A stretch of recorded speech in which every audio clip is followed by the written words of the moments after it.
Assalamualaikum warahmatullahi wabarakatuh. Dalam video ini, saya akan menerangkan berkenaan zakat pendapatan. Zakat pendapatan adalah sejenis hasil pendapatan sebagai balasan perkhidmatan seperti gaji, upah, bonus, dividen, hibah, allowance papasan, pencen dan lain-lain.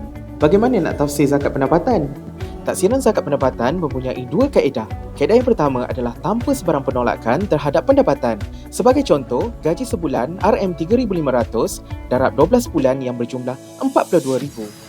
Sekiranya mempunyai allowance bulanan, ia perlu dikirakan sekali. Sebagai contoh, allowance bulanan sejumlah RM500 didarabkan dengan 12 bulan yang berjumlah RM6,000. Secara keseluruhannya, jumlah pendapatan yang diperolehi adalah berjumlah RM48,000 dan perlu dikeluarkan zakat kerana ia telah melebihi nisab zakat iaitu RM24,198.40. Untuk mengetahui jumlah zakat yang perlu dibayar, jumlah pendapatan iaitu RM48,000 darab 2.5% berjumlah RM1,200. Sekiranya mahu dibayar secara bulanan, RM1,200 dibahagikan kepada 12 bulan dan jumlah zakat yang perlu dibayar adalah sebanyak RM100 sebulan.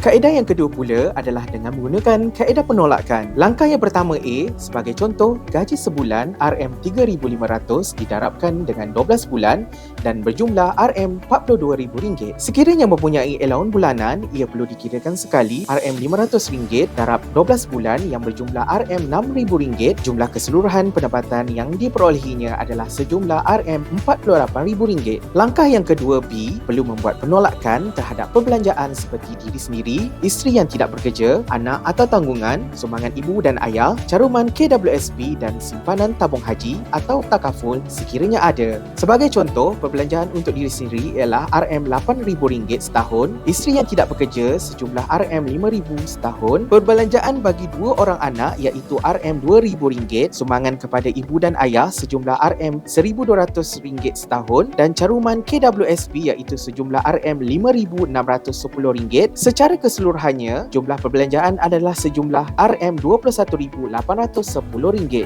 Langkah yang ketiga C, untuk mengetahui sama ada seorang itu perlu menunaikan zakat atau tidak, jumlah keseluruhan pendapatan iaitu RM48,000 perlu ditolak dengan jumlah perbelanjaan RM21,810 dan bakinya adalah sejumlah RM26,190. Oleh kerana jumlah baki ini sudah melebihi nisab zakat, maka ia perlulah dizakatkan. Seterusnya, untuk membuat kiraan zakat, baki sejumlah RM26,190 didarabkan dengan 2.5% dan jumlah yang perlu dibayar zakat adalah sejumlah RM654.75 setahun. Sekiranya zakat itu hendak dibayar secara bulanan, maka RM654.75 perlu dibahagi kepada 12 bulan dan bayaran bulanannya adalah berjumlah RM54.56. Sekiranya terdapat sebarang pertanyaan, layari www.izakat.com atau hubungi talian 1300 880233 atau tinggalkan mesej anda di talian WhatsApp 011-5858-3885 untuk info lebih lanjut. Zakat bersih jiwa, suci harta.